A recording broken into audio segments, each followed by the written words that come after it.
नमस्कार साथियों, पंचायती राज के विषयों में आज हम पंचायती राज के जो 29 विषय हैं उन सभी 29 विषयों को कंप्लीट कर लेंगे।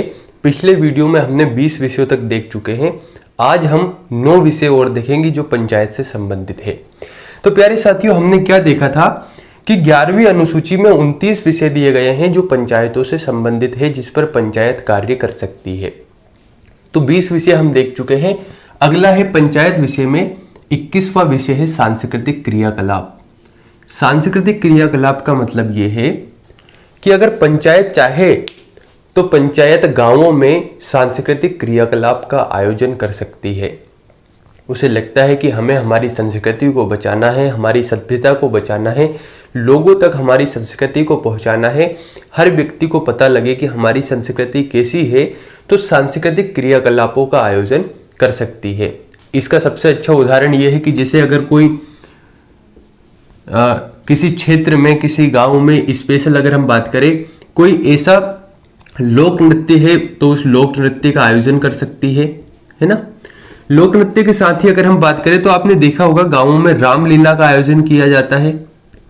रामलीला में जहां पर भगवान राम के संपूर्ण जीवन के बारे में बताया जाता है, जिसके बारे में लोगों द्वारा यहाँ पर बताया जाता है, जिसमें हारमोनियम, ढोलक, इन सभी चीजों का प्रयोग किया जाता है। तो रामलीला का आयोजन होता है जिसमें अलग अलग पात्रों द्वारा यहाँ पर रामलीला का आयोजन होता है, जिसमें रामायण की गाथा को बताया जाता है।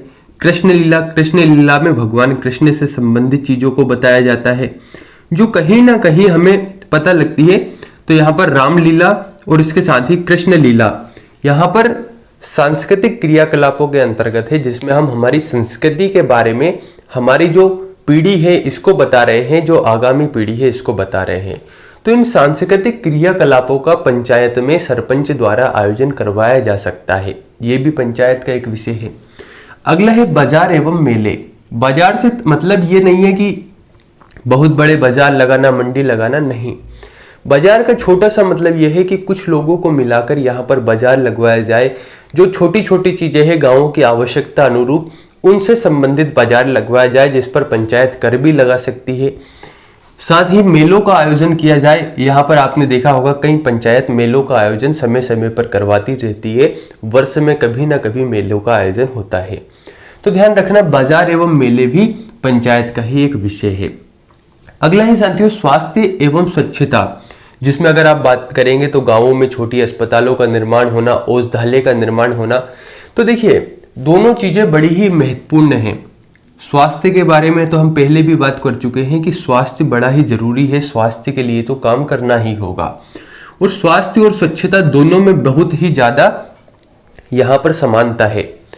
अगर आप स्वच्छता नहीं रखेंगे तो स्वास्थ्य अपने आप ही डगमगाने लगेगा, स्वास्थ्य अपने आप ही खराब होगा।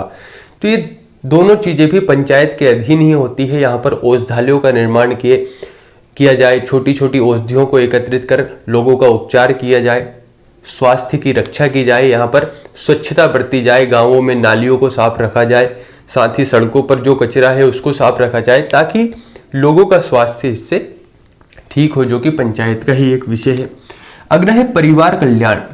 परिवार कल्याण का सीधा सा मतलब यह है कि जैसे जो योजनाएं चलाई जा रही है, जिसके द्वारा किसी न किसी व्यक्ति को लाभ पहुंचा जाए, हर व्यक्ति का यहाँ पर समुचित तरीके से पूर्ण रूप से विकास हो सके, इसके लिए भी पंचायत कार्य कर सकती है। परिवार कल्याण के तो बहुत सारे उदाहरण हैं। जैसे अगर कोई पशुपालन करना चाहता है और उसके पास पैसे नहीं है ना, अगर पशुपालन कोई व्यक्ति करना चाहता है, पैसे नहीं है, तो पंचायत की तरफ से ऋण की व्यवस्था करे। कोई मत्स्य पालन करना चाहता है, अब अगर आर्थिक संपन्नता आएगी तो परिवार अपने आप ही कल्याण की ओर रहेगा, परिवार का कल्याण होगा। अगला है महिला और बाल विकास।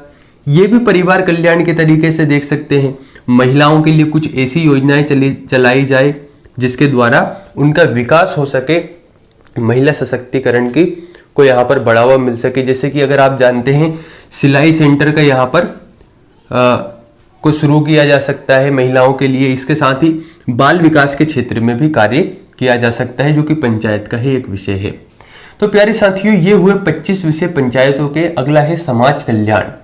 समाज कल्याण परिवार कल्याण की तरह है, बस यहाँ पर कहा गया है कि विशेषकर विकलांगों और मानसिक रूप से जो मंद व्यक्ति है, जो ऐसे विकलांग व्यक्ति हैं, मानसिक रूप से मंद व्यक्ति है, उनके लिए भी यहाँ पर परिवार पंचायत को कार्य करना चाहिए उनके लिए भी। जैसे कि अगर आपने देखा होगा कि गांवों में विकलांगों के लिए पहले जो व्हील चेयर टाइप यहाँ पर चेयर चली हुई थी, उनका भी यहाँ पर प्रयोग किया गया था, जो कि पंचायत की तरफ से बांटी जाने लगी थी। और भी बहुत सारी स्कीम्स है जिसके द्वारा समाज कल्याण में पंचायत योगदान दे सकती है।